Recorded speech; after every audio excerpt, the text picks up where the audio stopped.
నమస్కారం అమ్మా. నాదొక కళ. అది అవుతదా అవ్వదా అనేది సెకండరీ. బట్ నాదొక విజన్.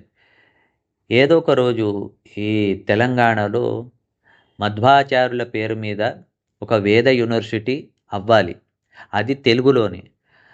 అంటే ఇక్కడ చాలామందికి తెలీదు. అంటే ఇవి ఎందుకు చేస్తున్నాం అన్న దానికి తెలుగులో చెప్పడానికి ఎక్కువ మంది లేరు గురువులు.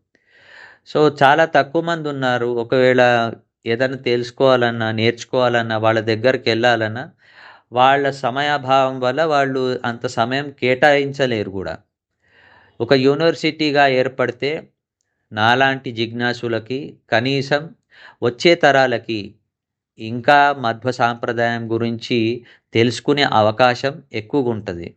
మనకి తెలుగులో చెప్తేనే అర్థమవుతది. తెలుగులో చెప్తేనే విన్నట్టుంటది.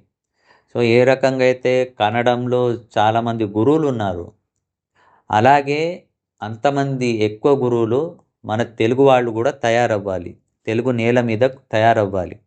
అయితేనే తర్వాతొచ్చే తరాలకి మన మధ్వ సాంప్రదాయం గురించి తెలుసుకొని నిలబెట్టే అవకాశం ఉంటది. లేకపోతే ఎక్కడో అక్కడ ఇప్పటికే చాలా కోల్పోయాం మనం ఒక రకంగా. చాలామందికి తెలీదు మన సాంప్రదాయం ఏంటి, ఎందుకు ఉన్నది, ఏంటనేది. కొంతవరకే తెలుసు విషయాలు.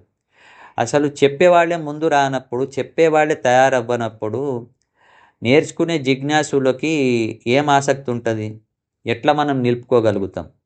బెల్లం ముక్క ఎక్కడుంటే ఆడ చీమలు, ఈగలు ఎట్లయితే వస్తాయో ఆటోమేటిక్‌గా వినేవాళ్ళు వింటారు, విననోళ్ళు వినరు. సో, సబ్స్క్రైబర్స్, లైక్స్, వ్యూస్ మీద ఆ రెవెన్యూ మీద నాకు అవసరమే లేదు.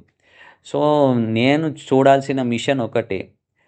To see united Brahmin community and to spread about the Madhvacharya's teachings. అదే నా మెయిన్ మిషన్ అండ్ ఇంటెన్షన్.